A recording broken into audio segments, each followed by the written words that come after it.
पूर्ण आपल्याला माहिती आहे लोकलची जी गर्दी असते ती नेहमीच खचाखच असते। अशा दरम्यान ही प्रशासनाची जबाबदारी होती, परंतु तसली कुठलीही जबाबदारी पाहायला मिळाली नाही। आपल्यासोबत नियाज आहे, नियाज तिथे होता।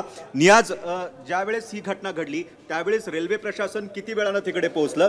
कारण सगळ्या काही आम्ही बघतोय की तुम्ही जो व्हिडिओ काढलाय त्या व्हिडिओमध्ये अनेक लोक आतमध्ये सुद्धा काही लोक दिसतात, गर्दीमुळे काही लोक पडली, काही आत पडली, तर नेमकं काय घडलं? प्रशासन किती वेळाने पोहोचलं? ही घटना मुंब्रा आणि दिवाच्या दरम्यान घडली। नंतर ते चेन वगैरे पुलिंग केली होती लोकांनी, पण ट्रेन काही थांबली नाही कलवा स्टेशनवरती। ते डायरेक्ट ट्रेन थांबली ठाणे स्टेशनला, पण तिकडे काही सुविधा नाही होती स्ट्रक्चर ह्याची, आणि ते 15 ते 20 मिनिटं लागले त्यांना यायला तिकडे ठाणे स्टेशन। महत्त्वाची माहिती रियाज देतोय की ट्रेन त्या ठिकाणी थांबलीच नाही, पुढे गेली आणि थेट ठाण्याला थांबली।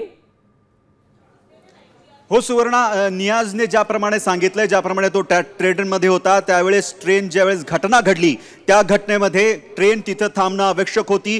चेन ओढली गेली होती, परंतु चेन त्याप्रमाणे पायलटने ट्रेन थांबवली नाही असं नियाजचं म्हणणं आहे, कारण तो त्या ट्रेनमध्ये प्रवास करत होता। नियाज, बरोबर आहे? हो बरोबर आहे। ते जेव्हा ती घटना घडली तेव्हा त्यानंतर लोकांनी चेन पण पुल केली होती, पण ती कलवा स्टेशनला थांबली नाही ट्रेन, आणि ती डायरेक्ट ट्रेन थांबली होती ठाणे स्टेशनला।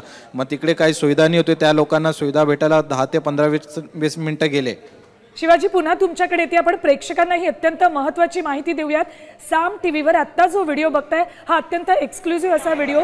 आमचे प्रतिनिधी रियाज शेख हे त्याच डब्यात होते ज्या डब्यातनं हे सगळे प्रवासी खाली पडले होते, आणि ज्या वेळेला प्रवासी खाली पडले त्यानंतर लगेचच स्टेशनवर ट्रेन थांबणं आवश्यक होतं, मात्र ट्रेन त्या ठिकाणी थांबली नाही आणि ट्रेन थेट ठाणे स्टेशनवर थांबली। शिवाजी आणि रियाज, धन्यवाद तुम्हाला दोघांनाही अत्यंत महत्त्वाची माहिती दिली त्याबद्दल। तर ही लाईफलाईन आता डेथलाईन बनत चालली आहे।